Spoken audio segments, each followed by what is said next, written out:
ఇప్పటి వరకు చంద్రశేఖరరావు గారు జూబ్లీ హిల్స్లో బీఆర్ఎస్ను గెలిపించండి అని కూడా విజ్ఞప్తి చేయలేదు. ఇది దేనికి సంకేతము? పార్టీ అధ్యక్షుడే కదా వారు.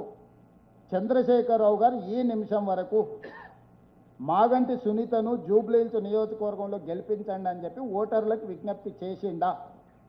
బయటికి వచ్చి ప్రచారం చేయడానికి ఆరోగ్య పరిస్థితులు సహకరించవచ్చు, సహకరించకపోవచ్చు, నాకు తెలియదు.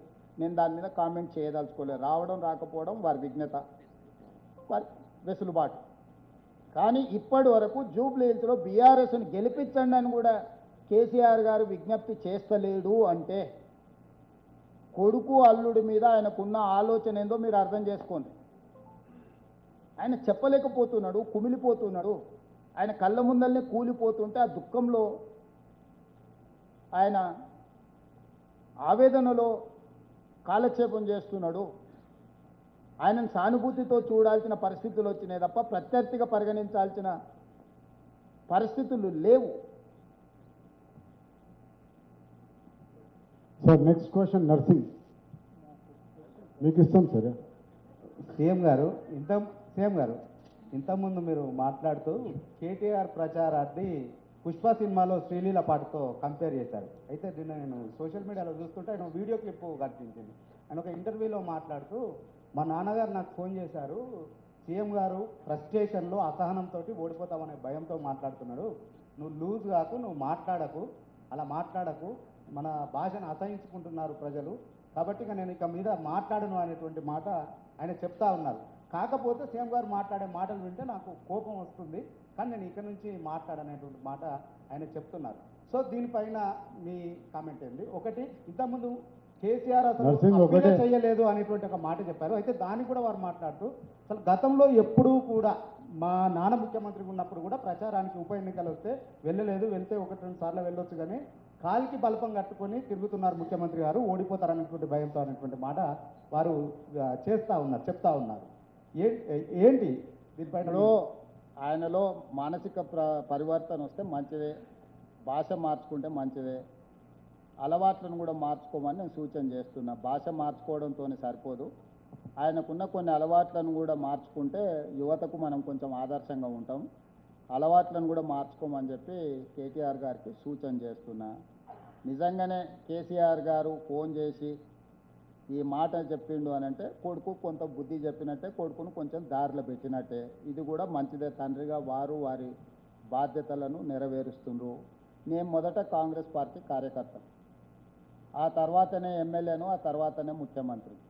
నీ ఏ ఎన్నికలైనా హుజూరాబాదులో జరిగిన 2.5% ఓట్లే వచ్చినాయి ఆ రోజు నాకు, అంతేనా? 3700 ఓట్లు వచ్చినాయి పోలైన దాంట్లో, అంటే 2.5%. ఆ రోజు ఇంతకంటే ఎక్కువ తిరిగిన. హుజూర్ నగర్లో ఉత్తమ్ కుమార్ రెడ్డి గారు రాజీనామా చేసినప్పుడు 5 రోజులు అక్కడనే ఉండి చేసిన. నాగార్జున సాగర్లో ఉప ఎన్నికలు వచ్చినప్పుడు జానారెడ్డి గారి ఎన్నికలలో అంతే తిరిగిన. మునుగోడులో డిపాజిట్ రాకపోయినా ఆ రోజు అంతే తిరిగిన. నాకు ఏ ఎన్నికైనా కాంగ్రెస్ పార్టీని గెలిపించుకోవడమే ప్రాధాన్యత. నాకున్న శక్తి అంతా పెట్టి ప్రచారం చేయడం నా అలవాటు. నాది లీడర్ మైండ్ సెట్ కాదు, నాది క్యాడర్ మైండ్ సెట్, నాది కార్యకర్త మనస్తత్వం. ఎక్కడైనా పార్టీ ఎన్నికల్లో నిలబడ్డదంటే నేను ఇంట్లో కూర్చోవడానికి నా మనసు ఒప్పుకోదు. అందుకే జూబ్లీహిల్స్లో 7 డివిజన్లు ఉంటే 7 డివిజన్లకు వెళ్ళినా దీంట్లో 2 ప్రయోజనాలు ఉన్నాయి. ఒక్కటి, నేను స్వయంగా డివిజన్లకి వెళ్తే అక్కడ ఉన్న సమస్యలు నేను ప్రత్యక్షంగా చూడడానికి ఉంటుంది, మొదటిది. రెండవది, ప్రజల యొక్క రియాక్షన్ బట్టి నాకు ఒక అసెస్మెంట్ వస్తుంది. నా పరిపాలనలో ఏమైనా మార్పులు చేర్పులు లేకపోతే నా అప్రోచ్లు ఏమైనా చేంజెస్ ఏమైనా కరెక్షన్ చేసుకోవడానికి అవకాశం ఉంటుందా అని. ఈరోజు ఫలితం అనేది 100% మా వైపు ఉంటుంది. ఎందుకు అంటే ప్రజల్ని నేను అసెస్ చేసిన. మీకు ముఖ్యంగా తెలుసు, 2023 ఎన్నికల కంటే 6 నెలలో 8 నెలల ముందో ఏ ఎన్నికల్లో మీకు డిపాజిట్లు రావడం లేదు. మీరు ఏకంగా అధికారంలోకి వస్తామని చెప్తున్నారు. ఎట్లా నమ్మాలని మీరే అడిగినారు. నాకు గుర్తున్నంత వరకు నీకు పేపర్ ఇచ్చిన రాసుకో అని. మరి ఆ పేపర్ దాచిపెట్టినో లేదో గుర్తుందా? చెప్పానా? 64 సీట్లు గ్యారెంటీకి వెళ్తాం, 64, 65 అని చెప్పిన. బీజేపీ సింగిల్ డిజిట్కు పరిమితం అవుతుందని చెప్పిన. ఎంఐఎం 7 గెలుస్తుందని చెప్పిన. మిగతా బీఆర్ఎస్కి వస్తాయని చెప్పిన. ఇదే రాపించిన మీతోటి.